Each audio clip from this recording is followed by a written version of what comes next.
extracted from the situational analysis which I did on implementation of hospital information system in University Hospital KDU or UHKDU.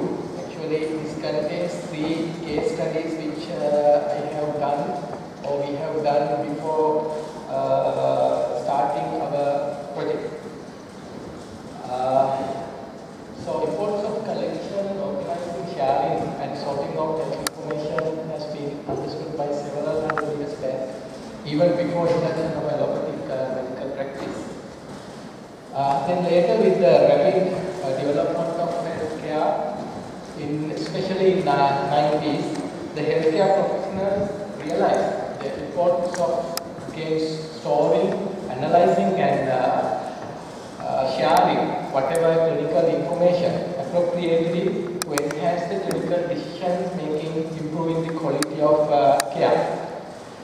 Then with the evolution of information technology, people, the computer scientists and clinicians, healthcare professionals attempted to incorporate or computerized medical records for easy management. The first such attempt was recorded in 1960s or late 1950s with the introduction of electronic medical records. But it's just a medical record keeping system, computerized. Then the enterprise level hospital information system, which we are talking now, introduced in early 1980s. It took 20 to 25 years to evolve up to enterprise level hospital information system, incorporating radiology, laboratory, pharmacy, financial, etc. into a single repository. So what is enterprise level integrated hospital information system? So this will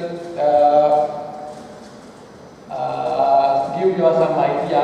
So what we are doing actually, we are getting all records, patient clinical records, then the imaging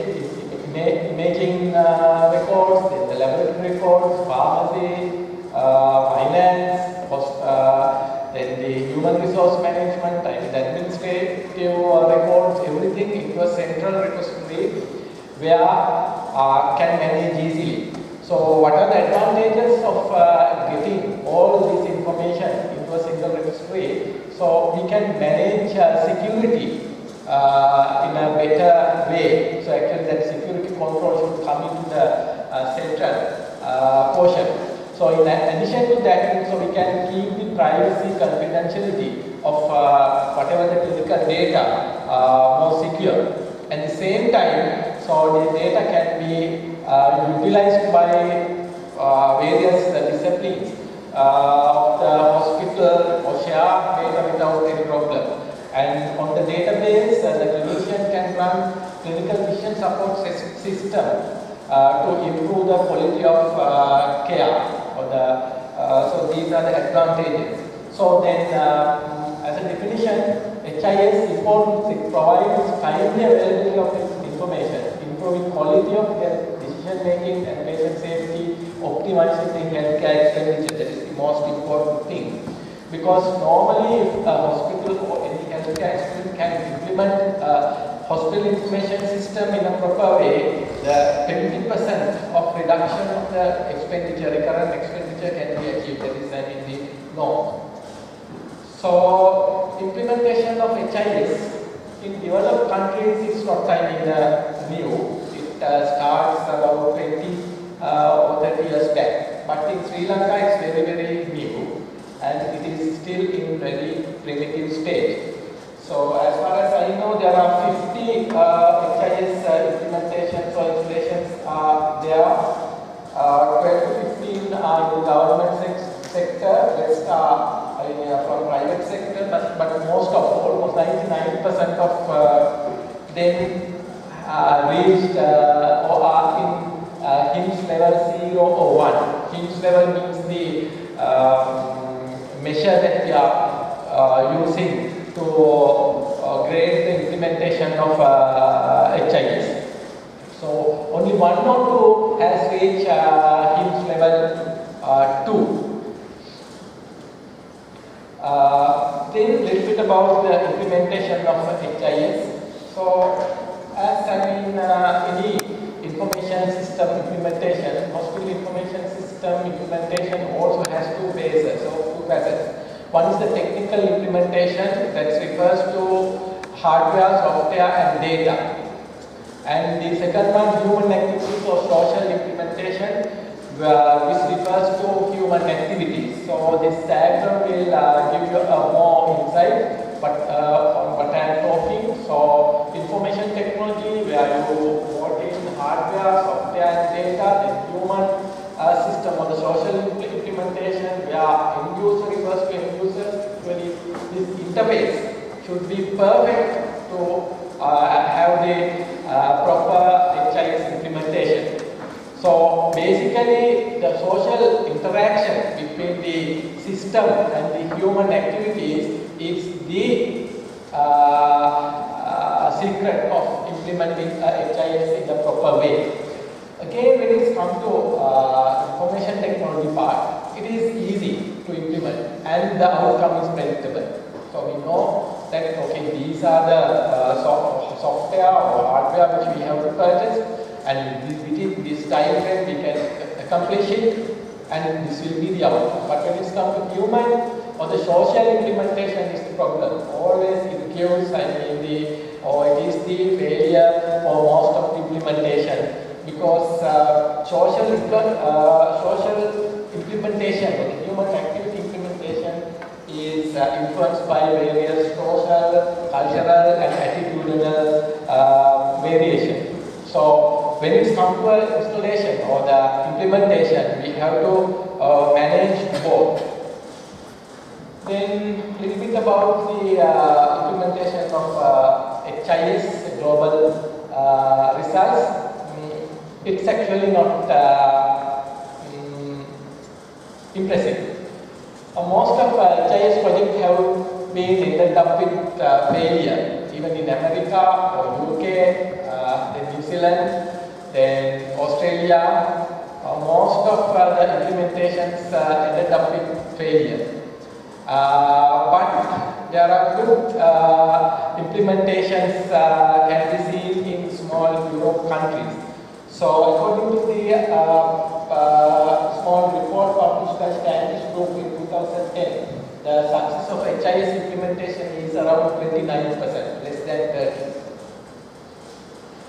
So what are the factors which can influence HIS implementation? So as I told you, the technical implementation won't be a problem. It is predictive. The most influential factor is the institutional environment.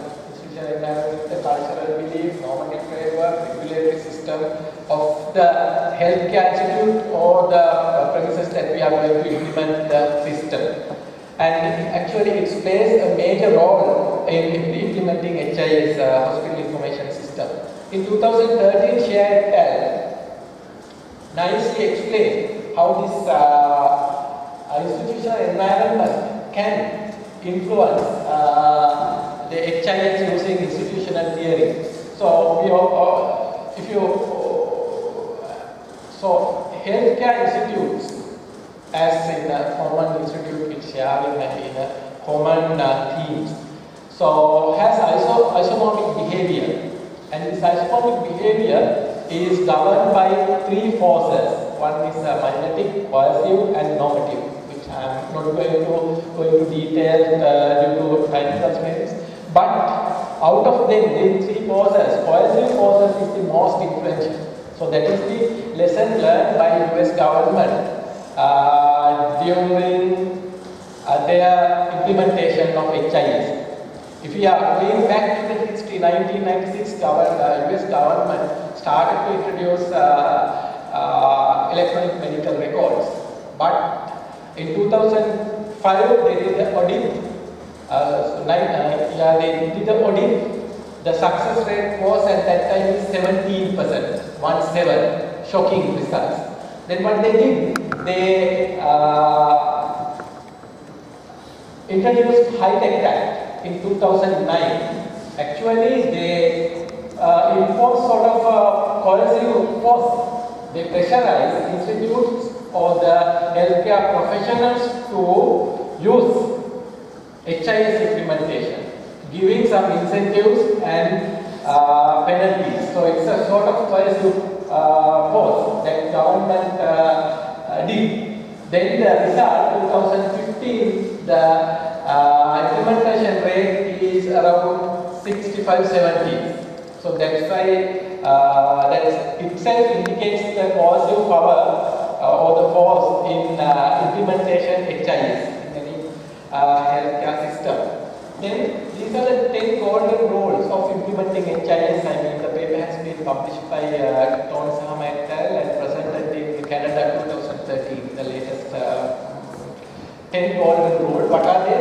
Leadership, active clinicians involvement, reliable, rapid and flexible infrastructure for competent health informatician and professionals, robust project management, commitment to standard certification, performance measurement and transparency, comparative culture and feedback, commitment to privacy and confidentiality, data, acknowledgement of patients' involvement. So, as KDU or UHKDU having different organizational culture, how this golden rule can, what are the advantages that University Hospital KDU or KDU having on implementing HIS? Because as we all know, the University Hospital KDU has different organizational structure when it's compared with the government hospital. So government hospital to reach the high level like the administrators, there are more than 10 layers. When it's come to hospital, University Hospital KDU, it's directly come under MOD, which has few layers between the administrators there and the top level administrators. So, as you all know, we have a strong leadership at KDU and UH hospitals, so which has comparative rapid decision making ability. And the other advantage is having the direct communication with the key administrative personnel, with the ground, the team who are doing groundwork. So that is one advantage that we have noticed during our feasibility study. Then the most important thing, the set of young clinicians, clinical staff that we are having. So they all have exposed to HIS in foreign trainings. So they have so much of enthusiasm and passion to implement and have a HIS system. Then they have good computer literacy and their attitudes. So they are flexible, adapt new technology. So that will be one of the most important advantages that we are going to have. Then the other thing, availability of funding. So we are having ample amount of funding which can be stretched for about initial 3 years of this whole implementation process. So that is one advantage. Then the supportive organizational culture. Then the next one is ability to change organizational structure and behavior according to the requirement. That is, I think, can play a major role in implementing HIS in UHKDU. So as you all know, we have ability to adapt specific policies and standard operational protocols, and we have ability to change our patient flow and hospital functional flow to match with whatever the hospital system, information system that we are going to achieve. So all these are positive factors. Then we are having reliable and high-end infrastructure backbone, and the network is capable of handling 100 GB, so huge bandwidth. And we are planning to have customized software according to the user needs analysis. We did the user needs analysis about 2.5 years back in order to prepare the functional requirement specification. Then finally, we are having robust project management guided by experienced foreign experts. So I think we are having a lot of plus points, and with all these optimized. We are planning to achieve at least HIMSS level 4 at the end of first year of implementation. Thank you.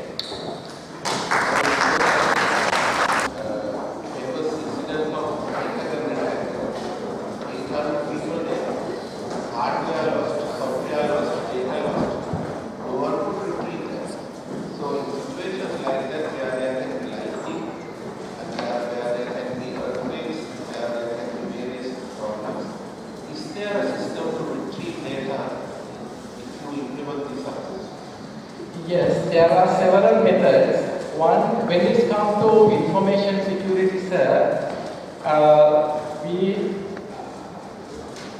it is actually it's not a simple topic to discuss. But what we have done, we have implementing almost all available security measures, and in addition to that, we are planning to implement new concept called drop blocks. So if you want, you can introduce the concept. So it's a new technology which developed to keep finding the log files, tracking the security threats. And other thing, we are planning to audit our system every 6 months. So in-house, we will keep our staff to minimum 2 staff with ethical hacking capabilities. So every 6 months, we will audit or assess our system in order to prevent that. So these are the measures that we are planning to implement.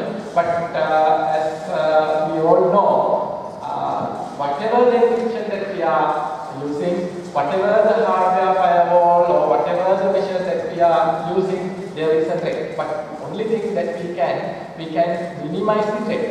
But when it comes to disaster, we are having an in-house backup system. In addition to that, we are having a disaster recovery system.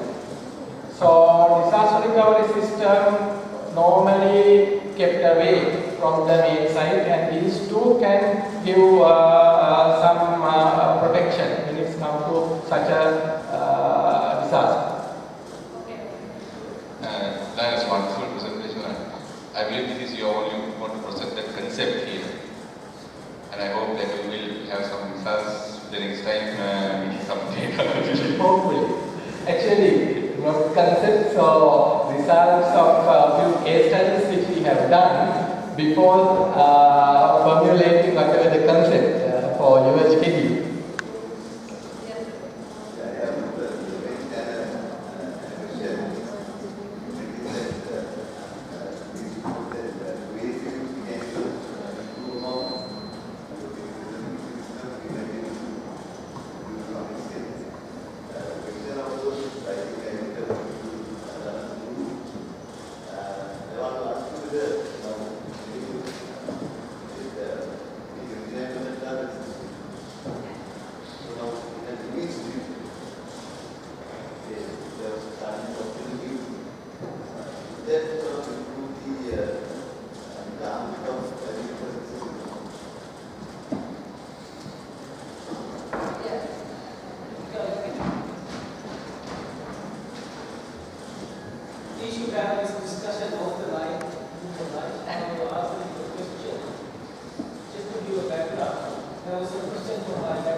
Wikramanayake